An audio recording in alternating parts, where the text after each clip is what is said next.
Welcome back to sort of call talk.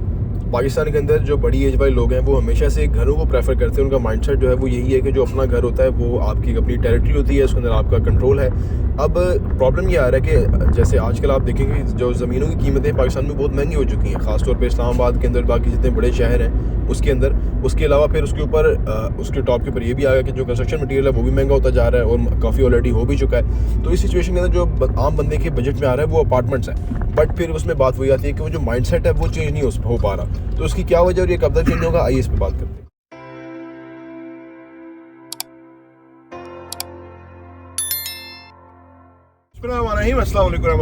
तो ये बात ठीक है जी, जो पुराने लोग होते हैं वो एक अपना उनका एक माइंडसेट हो जाता है और जो ओवर द ईयर डेवलप हो जाता है, ठीक है ना, और उसको चेंज करना बहुत मुश्किल है। लेकिन पाकिस्तान के केस में ना बड़ा एडवांटेज है। पाकिस्तान ना एक यंग पॉपुलेशन, हमारे यानी 30 ईयर्स से नीचे को 65% लोग हैं, जो कि बहुत बड़ी तादाद है। तो इससे एक बहुत बड़ी होप है कि जो माइंडसेट शिफ्ट है ना वो पाकिस्तान में होगा आने वाले टाइम। अभी ऑलरेडी हो रहा है और आने वाले टाइम में और होगा और इसके इम्पैक्ट बहुत आएंगे और इससे बहुत इंडस्ट्रियाँ चलेंगी। तो माइंडसेट हर एक का अपना होता है और वो उसी में रहता है। लेकिन आगे जो नई पौध है, नई नस्ल है, वो चेंज करती है और वो जो है ना उस सारी सूरत हाल को बदलती है और उस वजह से दुनिया बदल जाती है। मैं रात एक किताब पढ़ रहा था बड़ी शानदार, उसके अंदर एक वाकया था कि एक मुलाजिम अपने कमरे में दाखिल हुआ और वहाँ पे उसने देखा कि 3 बंदे जो हैं वो मुंह के बल घिरे हुए थे। तो मुंह के बल घिरे हुए थे तो पहले तो उसने समझा शायद ये कोई तो, और याद रहे कि वो साइंटिस्ट थे, डॉक्टर थे, एक डॉक्टर थे, 2 उनके स्टूडेंट थे। तो वो उसने उनके कपड़े वगैरह दुरुस्त किए और वो बाहर निकल आया। वो असल में गिरे हुए नहीं थे, वो बेहोश होके गिरे हुए थे। अब कहानी असल में ये है कि ये एक डॉक्टर जो थे, ये नान भाई यानी नान लगाने वाले का बेटा था, जो कि डॉक्टर बन गया। डॉक्टर बनने के बाद उसने फिर मुख्तलिफ चीज़ों पे रिसर्च करनी शुरू की। उसके बाद 2 लोग भी थे जो अपने रिसर्च करते थे। अच्छा, ये इनकी इजाद थी बेसिकली एनेस्थीसिया, जो बेहोश करते हैं ना, ये इनकी इजाद थी। एनेस्थीसिया जो है आज से 200-250 साल पहले, इससे पहले इसका वजूद नहीं था और मरीजों को इलाज के अंदर इंतहाई लेवल की तकलीफ होती थी ऑपरेशंस के अंदर, ठीक है। ये जो नान भाई का जो बेटा था, जो डॉक्टर था, इसने अपने ऊपर रिसर्च करके जो बेहोश हुआ था वो एनेस्थीसिया इन्होंने अपने इनहेल किया और उसके ऊपर ये तीनों बेहोश हो गए और वो दुनिया को इतनी बड़ी चीज़ दे गए कि आज जितनी भी सर्जरी होती है, ये मोहसन है तीनों बंदे दुनिया के, कि उन्होंने उनको इतनी बड़ी तकलीफ से निजात दिलाई। तो एक नान भाई का बेटा डॉक्टर बना और उसने दुनिया के अंदर इतना बड़ा इम्पैक्ट क्रिएट किया। चीज़ें हमारे मुल्क में तो मैं कहता हूं कि ये तो मुल्क की ज़ेर तामीर है, इसमें तो 99% चीज़ें बदलने वाली हैं और किस किस के हिस्से में कौन कौन सी बड़ी चीज़ आएगी, ये खुशकिस्मती वाली बात है जो कि ये नई नस्ल के हाथों होनी है पाकिस्तान के अंदर। वो जो एक माइंडसेट है वो बदलना है, ठीक है ना। देखिए, माइंडसेट, अगर आपने अमीर होना है तो माइंडसेट बदलेगा तो अमीर होंगे।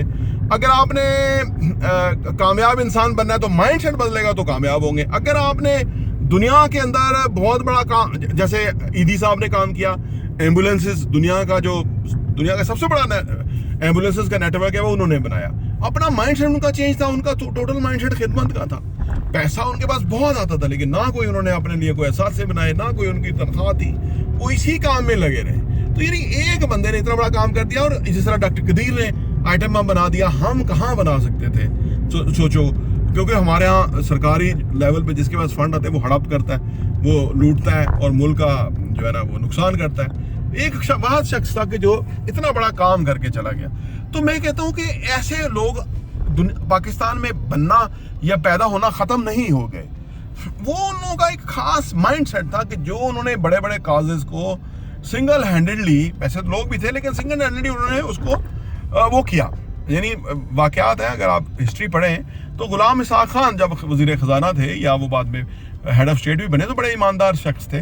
तो वो चीज़ों को बहुत डीप लेवल पे चेक करते थे। लेकिन सिर्फ डॉक्टर अब्दुल कदीर जब उनको कोई फंड का तकाजा करते थे तो वो उनको पैसा रिलीज करने के बाद में उनसे वो उसका हिसाब लिया करते थे कि ये मंगाया था तो उसको किधर लगा दिया, क्या हुआ। अर्ज करने का मतलब ये है कि ये लोगों का ना एक चेंज और बड़ा डेवलप माइंडसेट था, जो कि जिसकी वजह से ये बड़े बड़े काम कर गए। तो अब इतने सारे काम पाकिस्तान में, हम हाउसिंग में हम पीछे हैं, इंसाफ में हम पीछे हैं, तालीम में हम पीछे हैं, साइंस टेक्नोलॉजी में हम पीछे हैं, पुलिसिंग में हम कहीं नहीं है ना जी।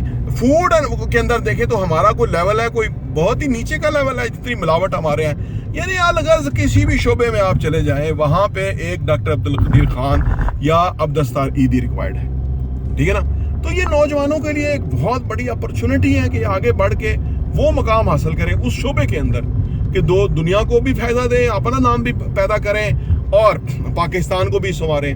तो ये पाकिस्तान में जो एक माइंडसेट है ना कि नहीं जी वो ये बेहतर नहीं है और दूसरी चीज़ को ट्राई नहीं करना, उसकी बिल्कुल एक्सेप्टेंस नहीं करनी, तो वो बदलने वाला है। तो इस हवाले से ऑलरेडी बदल चुका, क्योंकि हमारे पास हर वक्त कोई भी अपार्टमेंट अवेलेबल नहीं होता फॉर सेल, बिक चुके होते हैं। अब एक बिल्डिंग में कितने अपार्टमेंट होते हैं, 25-30 अपार्टमेंट होते हैं, वो बिक जाते हैं। फिर 2 साल बिल्डिंग 2.5 साल बनेंगी, फिर कोई अपार्टमेंट आएंगे। तो यानी हमारे यहाँ ऑलरेडी एक्सेप्टेंस बहुत है, तो चीज़ें बदल चुकी हैं। हाँ, जो पुराने लोग हैं वो नहीं समझते ना, इस वजह से वो बजाय के वो 4 करोड़ का घर बनाने की बजाय 1 करोड़ के अपार्टमेंट में रहें और 3 करोड़ रुपया उसको इन्वेस्ट करें, सो दैट के वो पैसा उनके लिए पैसा कमाएं, है जी, जो कि प्रैक्टिकल आज की अप्रोच और सोच होनी चाहिए।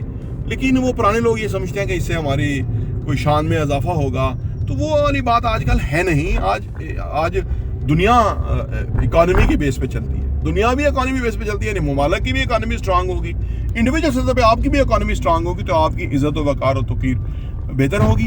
अदरवाइज अगर आपका जेब में पैसा नहीं होगा, आप मामलात नहीं कर सकते, चीज़ें कैश फ्लो नहीं है आपके पास, भले आपका घर बहुत महंगा होगा, तो उससे कोई इतना ज़्यादा फर्क पड़ता नहीं है। ये पुरानी सोच है।